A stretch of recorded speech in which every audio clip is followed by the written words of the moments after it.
Good morning, good afternoon, and good evening, my people. Welcome back to my channel. It is your one and only trusted source, 24/7 News Boss, bringing you the latest updates on IPOB. We are excited to share another update with you today, but before we dive in, please remember to subscribe, like, and share this video. And also, don't forget to turn on the notification bell so you can be the first to receive our updates as soon as they drop. And also, thank you so much all for your support. So, my people, what is transpiring in Biafran land raises the question of whether we are striving to safeguard our territory and people or we are in fact in conflict with one another. Personally, I find the situation increasingly perplexing as it is challenging to design who to trust. The dilemma lies in whether to accept the zoo government accusations against IPOB for the attacks or to consider IPOB's allegation against the Fulani herdsmen and the zoo government. But however, we will soon reveal the truth behind the unrest in Biafran land. But then, we shall listen to what this lady has to express regarding the unrest in Biafran land. ESN, Shugo na ESN, Zuekuo Mamadi, Zuekuo Mo, Habuekuo Mamadi. We simply cannot tell what's happening in IMO because I need Jikonwa Korai. In all honesty, I need this no Konwa Korai. I need this no Konwa Korai. P. And we di hear anybody ga gwam. Anyị dị ka ọnụ akọrọ anyị life. Eme anyị achị na ndị ọzọ na-eme anyị.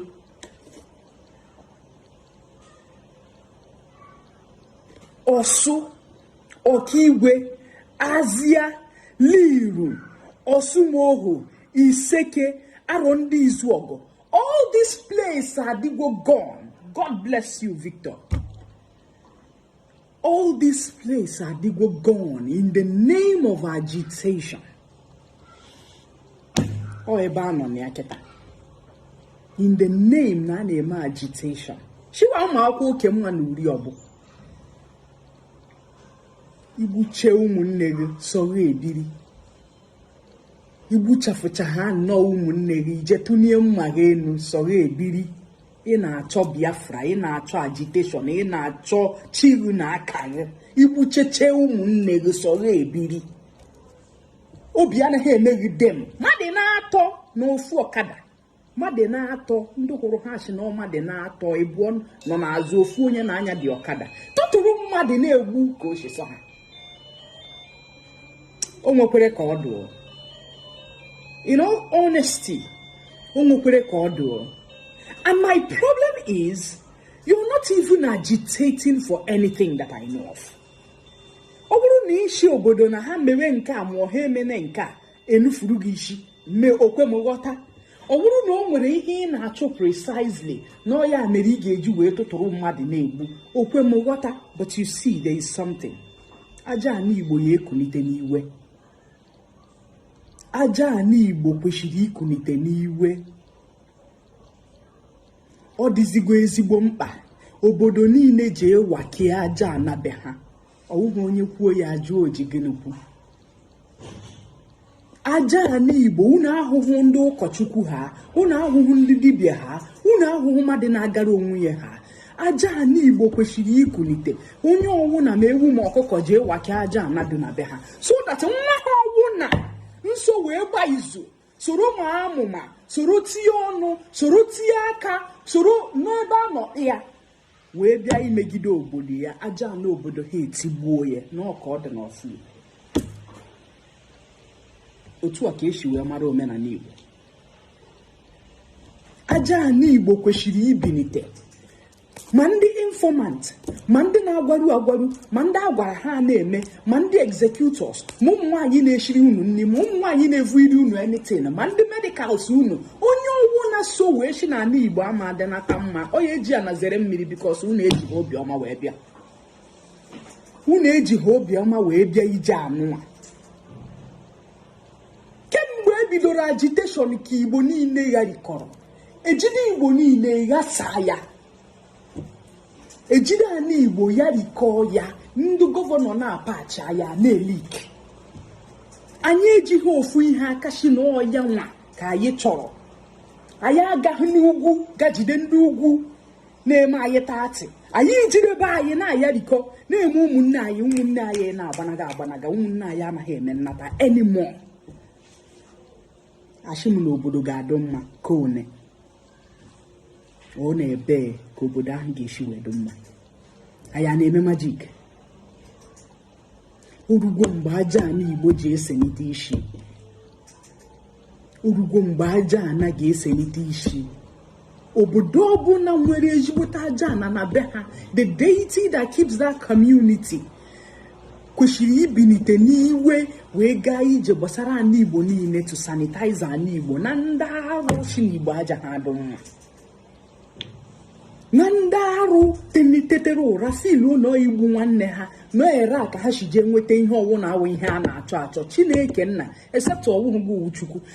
Ụmụazị anụnwa niile erenda fatherless and motherless nne ebe agbarịrị from nwanne nya atụ tata.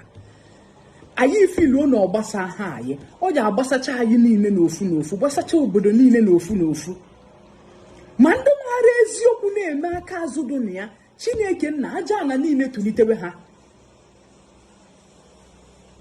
Ogwugwu, udo, anyị ihe niile bụ ihe Igbo ji wee biri. Ndị ichie, agwọ, arọ, ihe niile bụ ihe ndị Igbo ji wee biri. Ha ncha niile ga-eselite isi megide ndị bịara imegide anyị because unu ejighị obi chọọchị wee bịa. Ọ dị too much. Ọ karịa. Ọ dị just too much. Onye nata unu ezuru ya n'oshi, ọ kwụọra nsọ m wee na echi unu emeghị expect ka ọ natakwata ọzọ.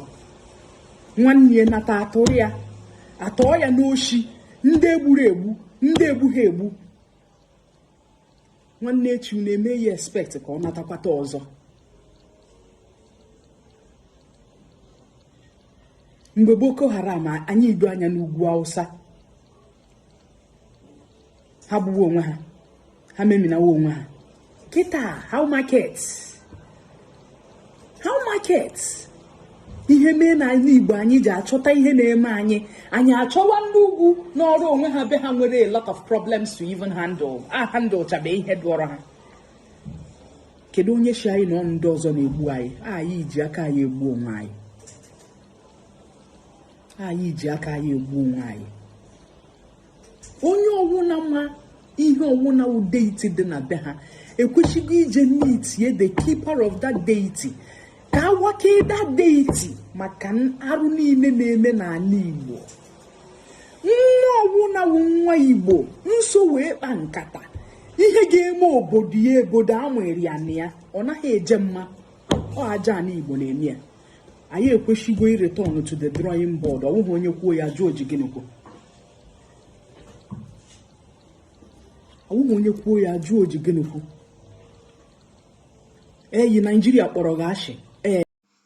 Meanwhile, human rights lawyer and lead counsel for the indigenous people of Biafra (IPOB), Mr. Ifeanyi Ejiofor, has publicly condemned the abduction of Mr. Emmanuel Oko, a social critic known widely as Ekwulora.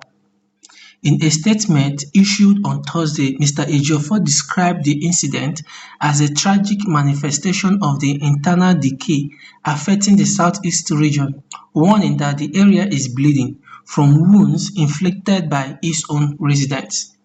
Mr. Ekwulora, originating from Enugu State, was reported to have been abducted in Umuaka within the Olu local government area of Imo State, mere meters from a military checkpoint. Mr. Ejiofor stated, "This was not a random abduction. It symbolizes a tragic revelation, a profound fissure in the very soul of Ali Igbo." He emphasized that the abductors were not outsiders, but were locals who spoke his language, understood his background, and shared his roots. Perhaps the most alarming aspect is that his captivity occurred only a few meters from a military checkpoint and police checkpoint, he further commented. Mr. Ejiofor expressed concern about how a land once celebrated for unity and resilience has deteriorated into a state of internal terror. We have spent numerous years attributing blame to external aggressors and distant foes.